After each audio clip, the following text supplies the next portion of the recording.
I want to tell you something that's going to sound wrong at first. The reason you're stuck isn't because things got bad, it's because things got fine. Think about that for just a second. The people who genuinely hit rock bottom, like me, who lose everything, who face this real crisis, they're forced to move. The pain is so loud that you can't ignore it. They have no choice but to change. But you're in something harder than that. You're in this comfortable version of stuck, the functional version, the version where everything is okay enough that you still can't justify blowing it up, but it's not good enough that you actually want to stay either. It had gap, that space between fine and alive is where people disappear for years. I know it because I lived there for years, multiple times, and I've watched hundreds of people live there. And I really want to talk about why fine might be the most dangerous place you can be and what it actually costs you to stay. There's this specific mechanism that keeps people locked in this fine zone.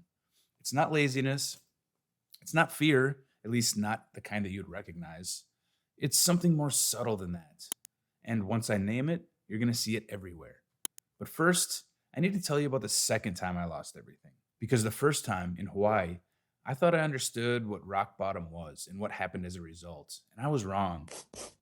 So after Hawaii fell apart, after the bad breakup, after the spiral, after the waking up in the stairwell of my apartment building, I rebuilt, right? Slowly, painfully, 1 inch at a time, hired coaches, therapists, everything I could do to rebuild.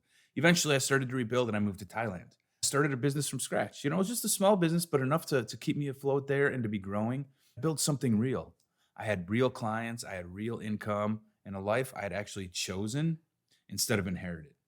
I had a girlfriend, I had an office, business cards I was actually genuinely proud to hand out. For the first time in my adult life, I felt like the author of my own story. And then COVID hit.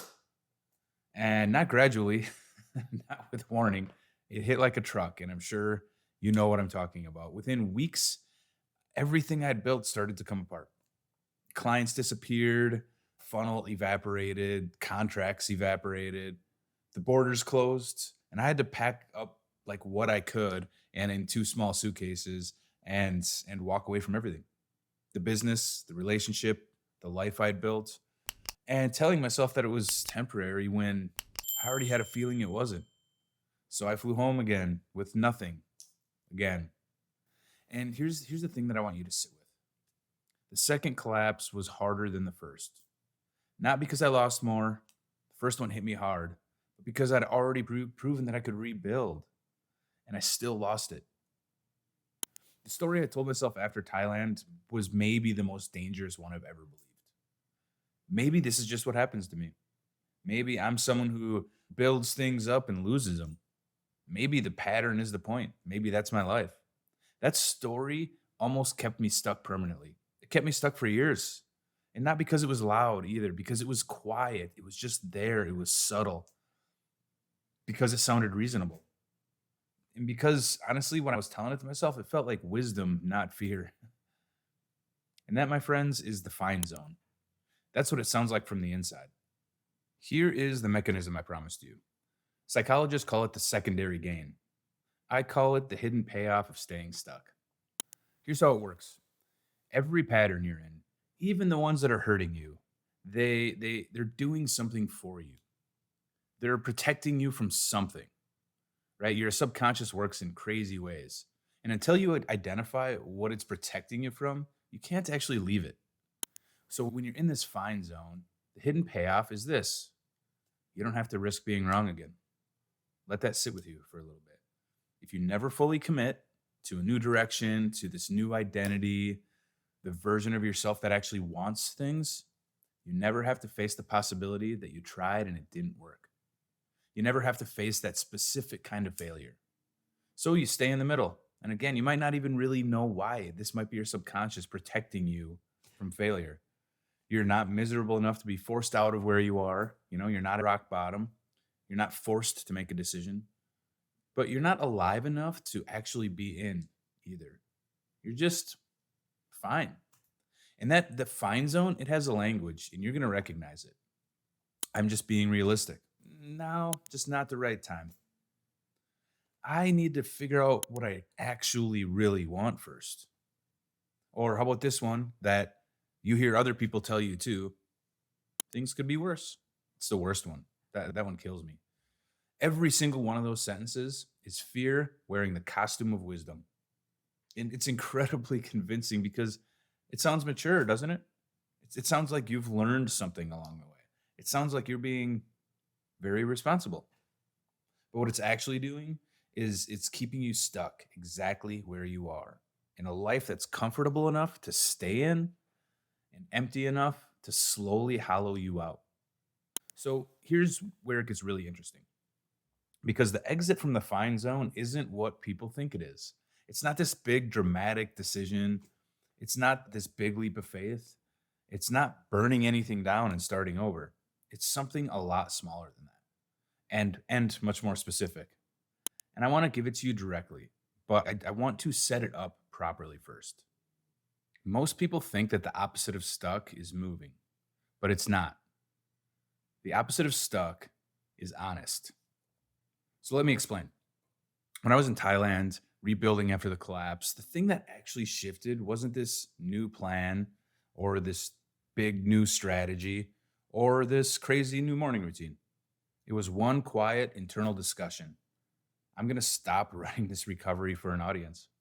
I have other videos on FOPO, but this is really what it boils down to fear of other people's opinions and what people think of you. I've been rebuilding in this way that wasn't, it was like half rebuilding, we'll say, and about half reset and half about proving something to the people who doubted me, to the version of myself that had failed, to this imaginary jury that I'd been performing for since I was 12. And the moment that I stopped performing the comeback and started actually living it, something shifted. Not overnight, not super loudly or anything. It was just decided. And that's what honesty looks like in practice. It's not a confession, it's not this dramatic revelation. It's just this quiet moment where you stop pretending the gap isn't there. So here's a version of that for you. The fine zone only has power over you as long as you're pretending it's enough. The moment you say out loud, I'd love you to say this out loud, this isn't actually what I want.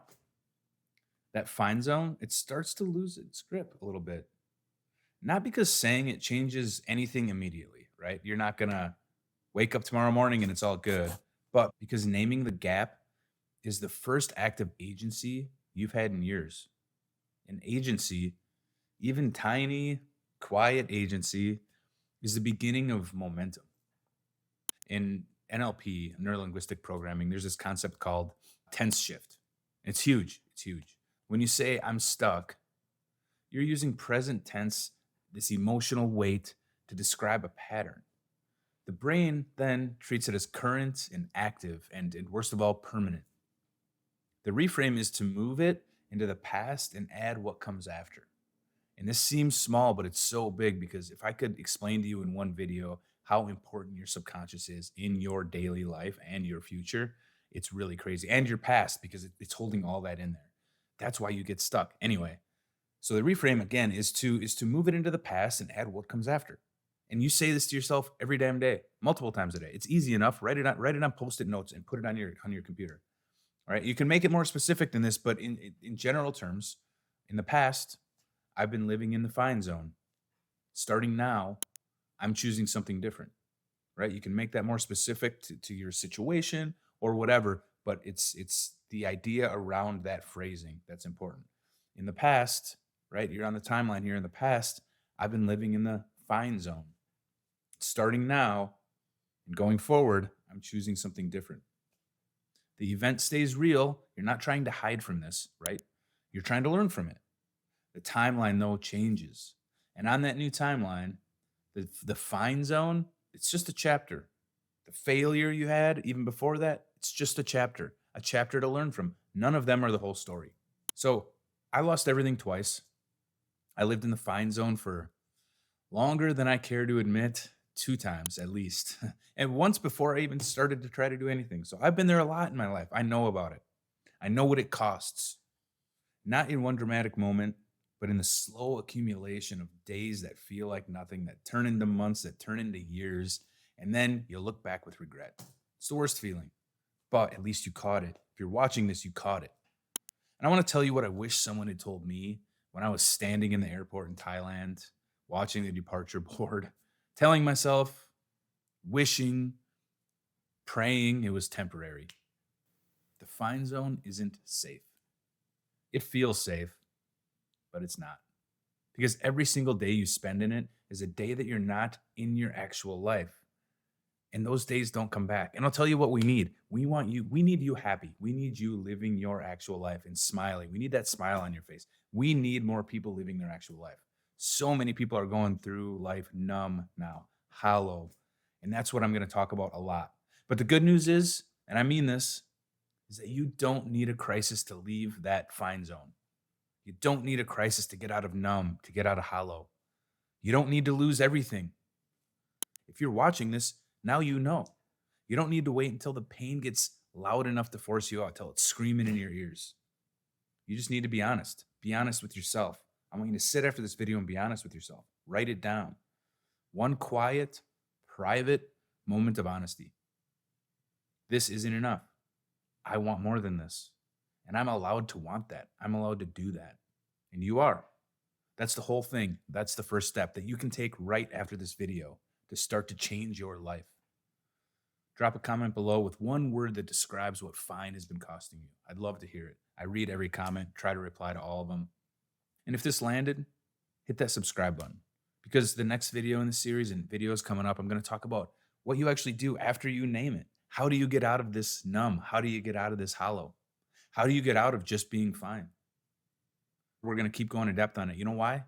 Because you've been fine long enough.